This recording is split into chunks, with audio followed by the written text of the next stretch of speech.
नबी अकरम शफीए आज़म दुखे दिलों का पयाम ले लो। बिस्मिल्लाहिर्रहमानिर्रहीम नहमदुहु व नुसल्ली अला रसूलिहिल करीम अम्मा बाद। आज सुफ़ा ऑनलाइन कोर्सेज की तरफ से ज़कात कोर्स का 10वां सबक पेश किया जा रहा है।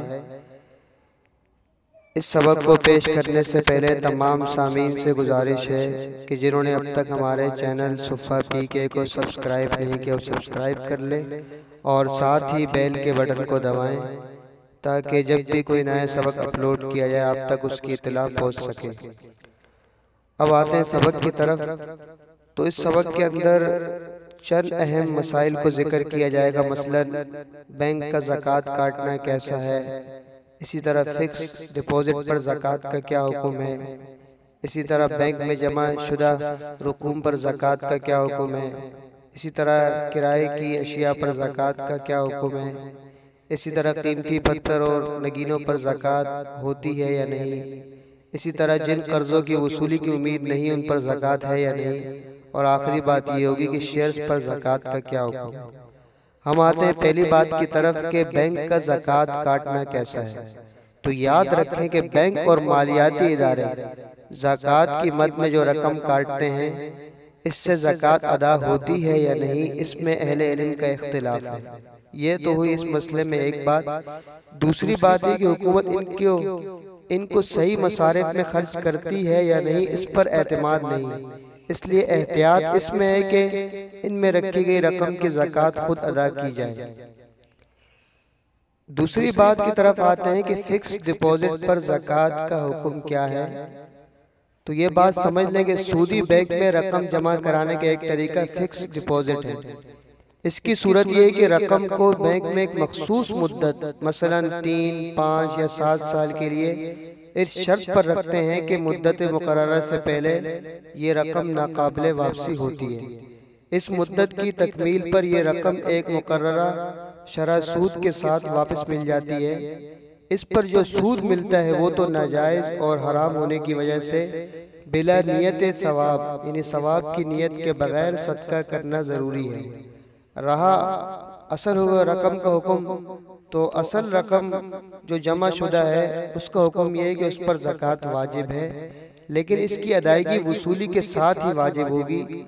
वसूल होने से पहले अदायगी वाजिब नहीं, अलबत्ता कोई अदा करना चाहे तो जायज़ है। लिहाजा अगर वसूली से पहले किसी ने ज़कात अदा कर दी तो भी अदा हो जाएगी। अब आते हैं तीसरी बात की तरफ कि बैंक में जमा शुदा रकूम पर ज़कात का क्या हुक्म है। तो ये भी समझ लें कि बैंक में जमा करदा रकूम पर भी ज़कात वाजिब है। साल गुजरने पर दीगर अमवाल के साथ इनकी ज़कात भी अदा की जाए।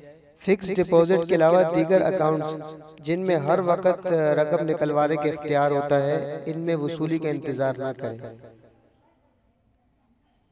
चौथी बात कि किराए की अशिया पर ज़कात का क्या हुक्म है।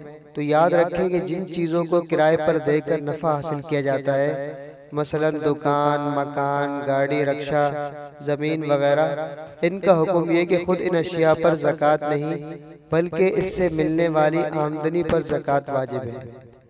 पांचवी बात कि कीमती पत्थर और नगीनों पर ज़कात है या नहीं। तो इसे भी समझ लें कि सोने और चांदी के जेवर अगर तिजारत के लिए हो तो नगीनों वगैरह की कीमत भी काबिल ज़कात है, और अगर इस्तेमाल के लिए है तो नगीनों और बनावट वगैरह की कीमत काबिल ज़कात नहीं। इसी तरह हीरे, जवाहरात और कीमती पत्थर अगर तिजारत की गर्ज से ना हो तो इन पर भी ज़कात वाजिब नहीं। छठी बात कि जिन कर्ज़ों की वसूली की उम्मीद नहीं उन पर ज़कात है या नहीं। तो याद रखें कि दूसरों के ज़िम्मे आपके वो कर्ज़े जिनकी वसूली की उम्मीद ना रही हो, इस पर ज़कात वाजिब नहीं। अब आते हैं आखिरी बात की तरफ के शेयर्स पर ज़कात का क्या हुक्म है। तो इसे भी समझ लें कि कंपनी के शेयर्स अगर महंगा होने पर बेचने के लिए खरीदे हैं तो इनकी पूरी बाजारी कीमत जिसे मार्केट वैल्यू कहा जाता है उस पूरी कीमत पर ज़कात वाजिब है। और अगर सालाना मुनाफा हासिल करने के लिए रखे हुए हैं तो कंपनी की कुल असासों में काबिल ज़कात असासों की जो निस्बत है शेयर्स की मार्केट वैल्यू की इसी निस्बत से ज़कात फ़र्ज है, लेकिन एहतियातन पूरी मार्केट वैल्यू का लगाना मुनासिब है।